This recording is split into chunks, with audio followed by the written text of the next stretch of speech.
Selamat pagi Bapak Ibu yang dikasihi Tuhan Yesus. Salam damai sejahtera bagi kita semua.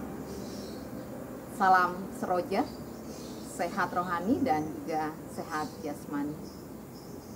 Siapa yang sekarang masih nekat, berani dan tidak ragu-ragu ketika makan tidak mencuci tangan atau menggunakan hand sanitizer ini? Atau ketika Bapak Ibu tidak sempat cuci tangan atau lupa membawa hand sanitizer ini, tetapi kemudian harus makan seperti yang saya lakukan di tempat ini, tentu masih ada rasa ragu-ragu apakah ini akan terbebas dari penyakit yang sekarang sedang marak. Nah, mungkin sambil makan Bapak Ibu cemas-cemas dan berdoa di dalam hati agar Tuhan memberikan perlindungan dan kesehatan ketika memakan makanan ini. Kita akan berbicara soal tangan dan soal hal-hal yang tentang kebersihan dan kesehatan.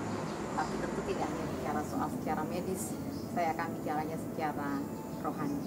Mari kita bersatu hati di dalam doa sebelum kita merenungkan firman Tuhan. Mari kita berdoa.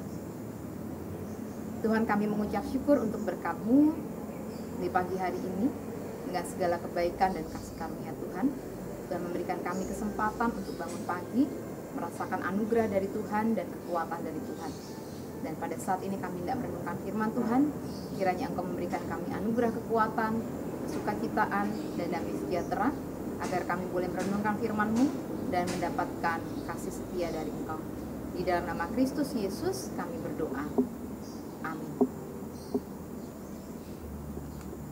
Bapak Ibu yang dikasihi Tuhan Yesus, bicara soal cuci tangan atau yang saat ini secara praktis kita lakukan dengan menggunakan hand sanitizer ini, bahkan dimanapun, tidak hanya ketika kita mau makan dan minum, tapi ketika kita melakukan aktivitas-aktivitas kita untuk menjaga kesehatan. Soal mencuci tangan, saya akan membaca firman Tuhan. Itu diambil dari kitab Injil Lukas pasal 11 ayat 37 sampai dengan ayat 44 yang demikian. Ketika Yesus selesai mengajar, seorang Farisi mengundang dia untuk makan di rumahnya. Maka masuklah ia ke rumah itu lalu duduk makan. Orang Farisi itu melihat hal itu dan ia heran karena Yesus tidak mencuci tangannya sebelum makan. Tetapi Tuhan berkata kepadanya, "Kamu orang-orang Farisi, kamu membersihkan bagian luar dari cawan dan pinggan, tetapi bagian dalammu penuh rampasan dan kejahatan. Hai orang-orang bodoh, bukankah dia yang menjadikan bagian luar, dia juga yang menjadikan bagian dalam. Akan tetapi berikanlah isinya sebagai sedekah, dan sesungguhnya semuanya akan menjadi bersih bagimu. Tetapi celakalah kamu, hai orang-orang Farisi, sebab kamu membayar persepuluhan dari selasi inggu dan segala jenis sayuran, tetapi kamu mengabaikan keadilan dan kasih Allah. Yang satu harus dilakukan dan yang lain jangan diabaikan. Celaka kamu, hai orang-orang Farisi, sebab kamu suka duduk di tempat terdepan di rumah ibadat dan suka menerima penghormatan di pasar. Celakalah kamu, sebab kamu sama seperti kubur yang tidak memakai tanda. Orang-orang yang berjalan di atasnya tidak mengetahuinya." Demikianlah firman Tuhan. Yang berbahagia adalah kita yang senantiasa mendengar firman Tuhan dan melakukannya dalam hidup. Kegiatan mencuci tangan atau membersihkan tangan yang sekarang banyak dilakukan adalah memastikan kebersihan dan kesehatan. Dan bagi kita saat ini, selain menggunakan masker, sering mencuci tangan adalah hal yang wajib kita lakukan. Tetapi pada bacaan kita pada pagi hari ini bisa kita lihat bersama.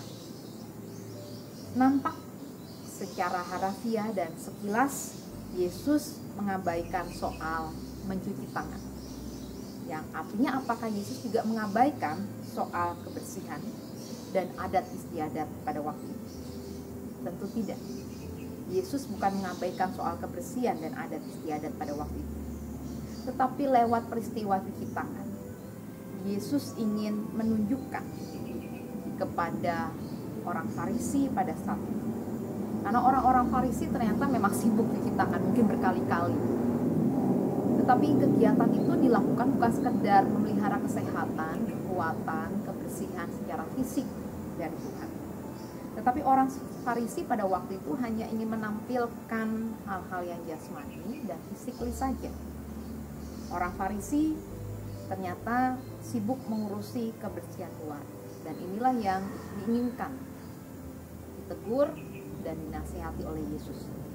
Yesus ingin orang-orang Farisi tidak hanya sibuk mengurusi kebersihan luar dan menjadikan kebersihan luar itu sebagai alat untuk menghakimi orang lain, tetapi orang Farisi diajak untuk juga membersihkan yang terpenting, yaitu hati mereka, pikiran mereka. Dan Yesus ingin apa yang nampak baik dari luar itu juga nampak baik di dalam dan lahir dari dalam, dan justru menjadi sebuah inspirasi bagi banyak orang, bukan menjadi penghakiman lagi bagi banyak orang. Dan sekali lagi, Yesus bukan mengabaikan hal mencuci tangan atau menjaga kebersihan. Dan Ia mengajak kita, kalau kita mau tetap bersih, maka bersihlah juga hati kita. Berjuanglah untuk tetap menjaga kebersihan dan kesucian, tidak hanya pada fisik, tetapi di dalam hati dan pikiran kita.